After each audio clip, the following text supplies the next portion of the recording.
This is a model from Alan AtKisson from his book, Believing Cassandra. I like it because it can help us understand how cultural change happens. Atkinson uses an amoeba to explain it, one of those single-celled organisms you learned about in high school biology. In Atkinson's drawing, he places a new idea out in front of the amoeba, the way you would have a morsel of food. Now, what's at the front or leading edge of the amoeba? In Atkinson's model of cultural change, this leading edge is where you'll find the innovator. He's like the crazy professor from Back to the Future, imagining a bizarre invention. And he's so caught up in the technicalities of how a flux capacitor might work that nobody quite understands him. It goes over all of our heads. So, an innovator needs a good change agent. The change agent's specialty is translation. The change agent hears the ideas of the innovator and he says, "Wow, that's brilliant." He turns around and translates them into something that other people can understand, something that other people can get behind. Now, a good change agent doesn't go talking to just anybody. He targets his audience. A good change agent tells a bunch of transformers. Transformers are usually people with a following, leaders in a community. In today's world, you could say influencers. There's lots of people who'll listen to what they say and climb on board. So at the point that this message gets out to the transformers and they tell their followers, that's when it kicks out into the mainstream. Meanwhile, who do we have at the back of our amoeba of cultural change? One of the roles you'll find at the back is that of the reactionary.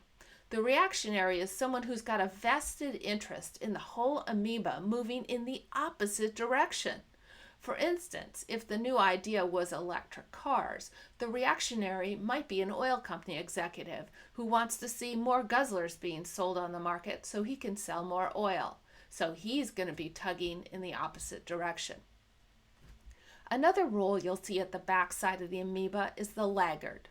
They're the type of person who's simply a late adopter. They're the last holdout, like the last person on the planet to use email who refuses to get a cell phone. Eventually, they'll come along, but they're not going to be among the first to get this new idea and fold it into their life. Another role at the back of the amoeba is the curmudgeon.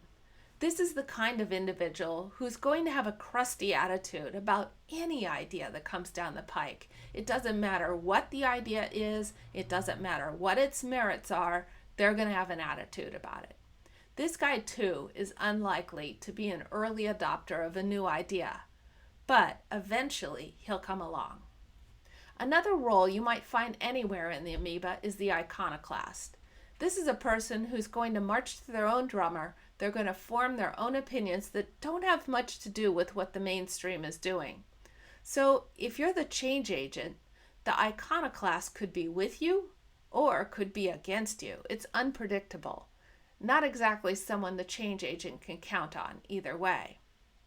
So how does an amoeba react when it senses a piece of food? It stretches forward and it surrounds the morsel.